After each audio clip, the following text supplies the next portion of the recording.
Tahuantinsuyo. Pero antes es necesario comprender, conocer qué es lo que ocurría en la parte europea. Ustedes saben que el Tahuantinsuyo se ubicó en la parte del continente americano. Para ser específico, tuvo su origen en el Cusco, actualmente hoy perteneciente al Perú. Pero ¿qué pasaba? De repente en estos tiempos, siglo XVI, estamos hablando, ¿no? Antes de realizarse la conquista del Tahuantinsuyo, siéntese correctamente. En primer lugar, va a surgir un capitalismo mercantil por parte de la burguesía, de la gente acomodada, de la gente con un alto poder económico. Y este va a,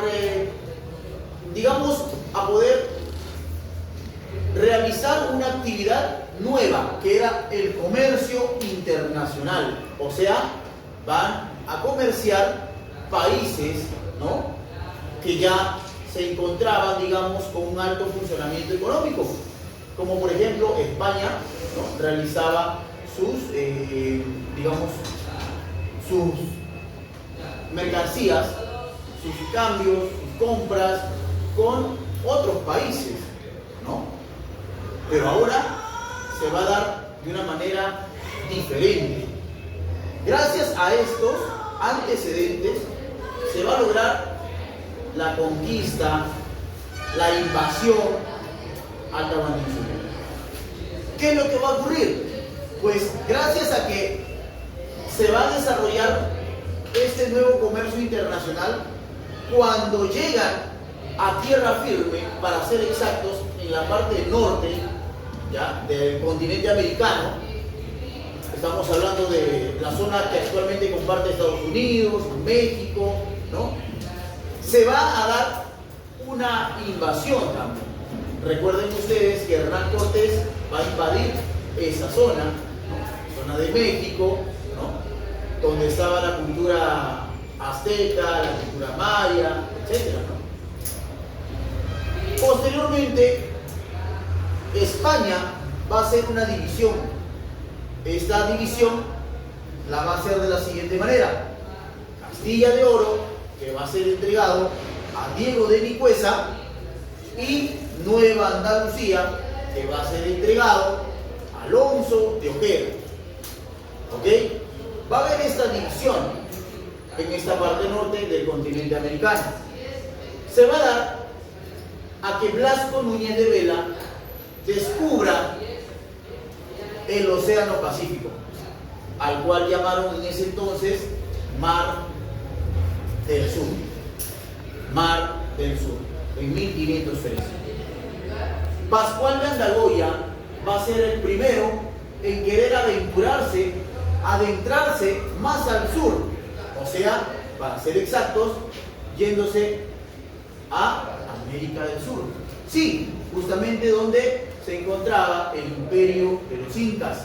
Pero esto va a resultar en fracaso. ¿Quién va a ser el primero? Pascual de Andagoya. ¿Va a resultar favorable? No, pero ya tenían idea, pero ya tenían conocimiento cómo llegar. ¿Y quién se va a valer de esa información? El criador de cerdos, el analfabeto Francisco Pizarro. Va a llegar a oídos de Francisco Pizarro, ¿no? Pero mira, ¿qué pasaba en Europa en el siglo XVI? Ya saben ustedes que España vivía una crisis económica, no solamente el continente europeo. Gracias a este sistema nuevo, un sistema económico que estaba surgiendo. Como todo cambio siempre trae algunos malestares, algunos problemas, hasta que esto se estabiliza, ¿verdad? ¿Qué surgía? Concluía el feudalismo. Se le daba fin al feudalismo y surgía el capitalismo, un nuevo cambio, ¿no? Todo cambio trae consigo nuevas ideas y sobre todo a veces algunas ideas también de saber o conocer cómo les irá, ¿no?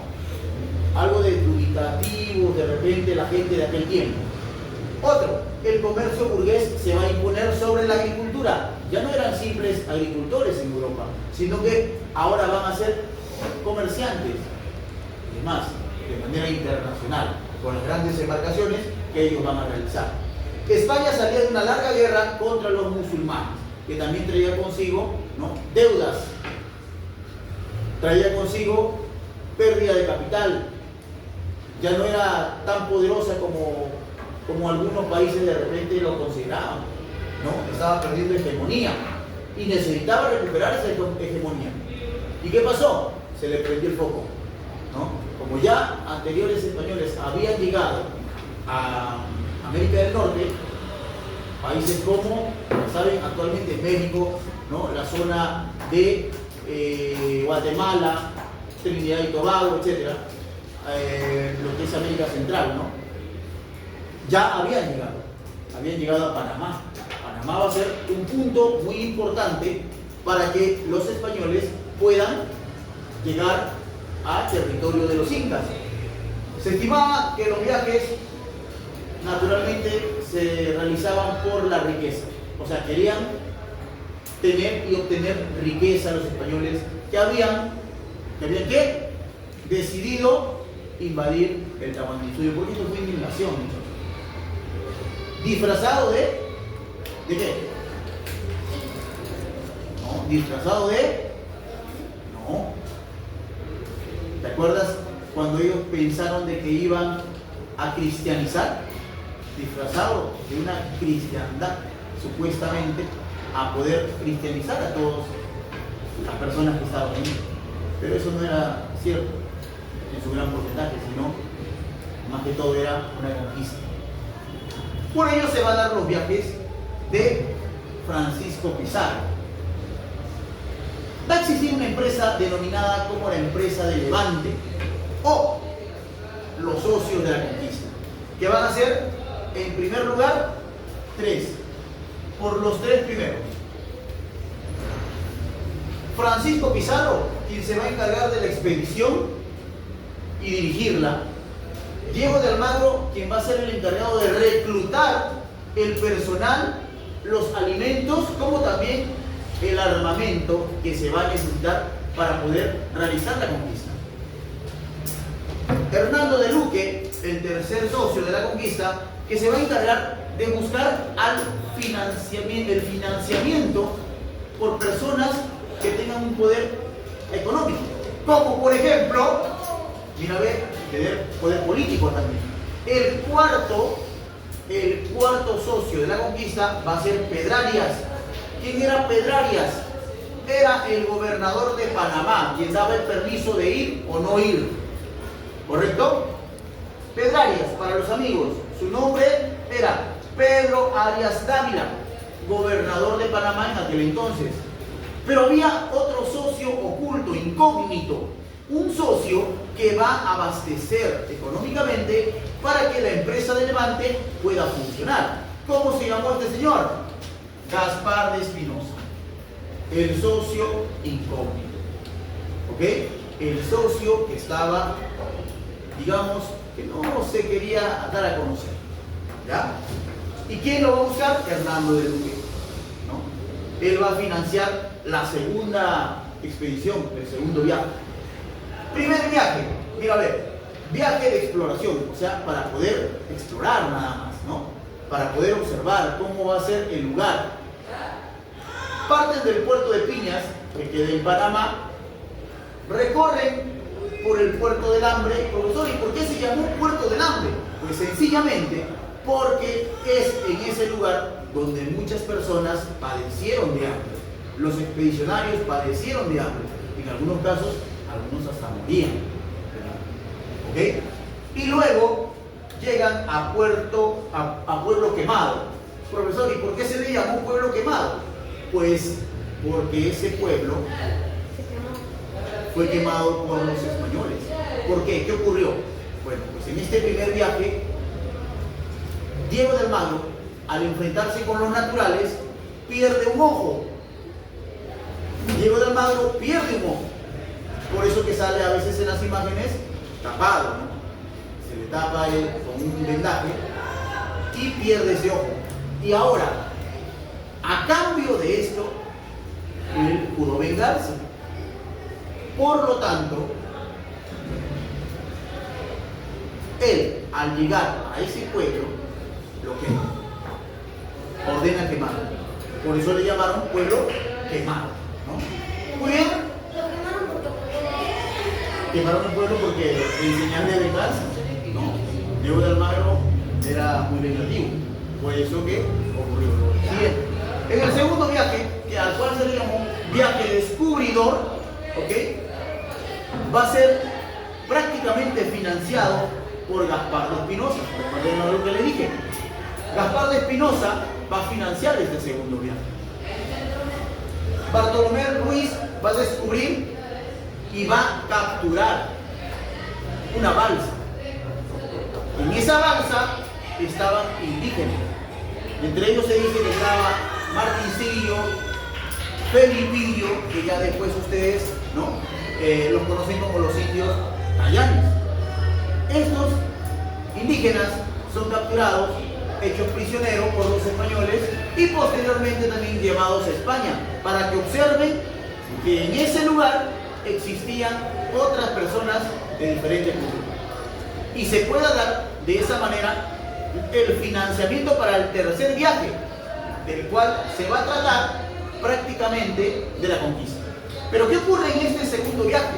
Ocurre el famoso incidente de la isla del Gallo, ¿no? Donde Francisco Pizarro traza una línea y le dice, ¿no?, que aquellos que cruzan la línea van a ¿qué? Se regresan ¿a dónde? A España, ¿no? Aquellos que no se quedan allí para poder obtener riqueza, dinero, ¿cierto? Y bueno, solamente ¿cuántos se quedaron? 13 personas que querían hacerse, entre comillas, ricos, ¿no? Acompañando a Francisco Pizarro. Ocurre también que el soldado Tafur envía un comunicado al nuevo gobernador de Panamá. Ya no es Pedrarias, hay un nuevo gobernador. ¿Cómo se llamó él? Don Pedro de los Ríos, que va a encontrar en un ovillo de lana, ¿no?, un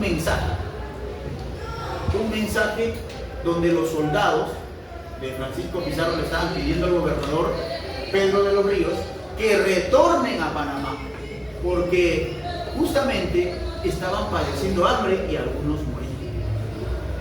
Él en uno de sus escritos dice, ¿no?, ahí va el recogedor y aquí queda el carnicero. O sea, ¿qué quiere decir?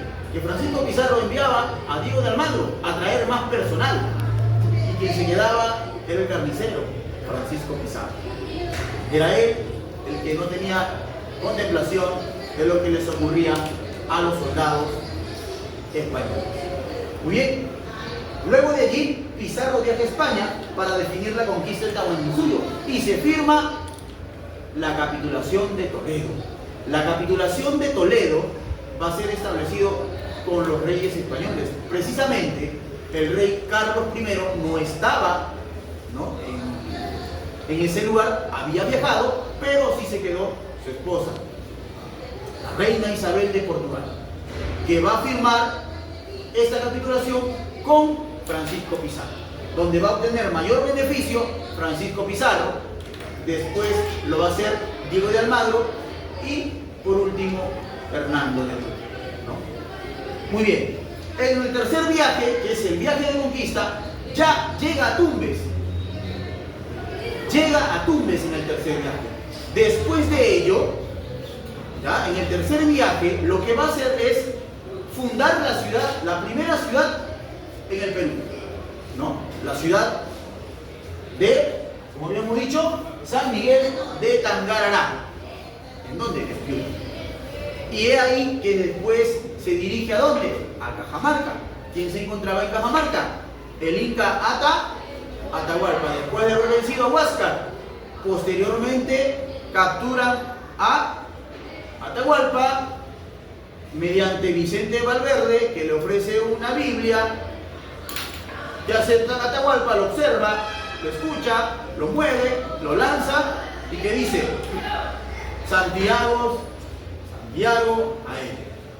Y ahí es donde capturan a Atahualpa y posteriormente le dan muerte bajo la pena del garrote, bajo la pena del garrote. De esa manera hemos culminado con el tema de hoy, invasión del tahuantinsuyo. Muchas gracias.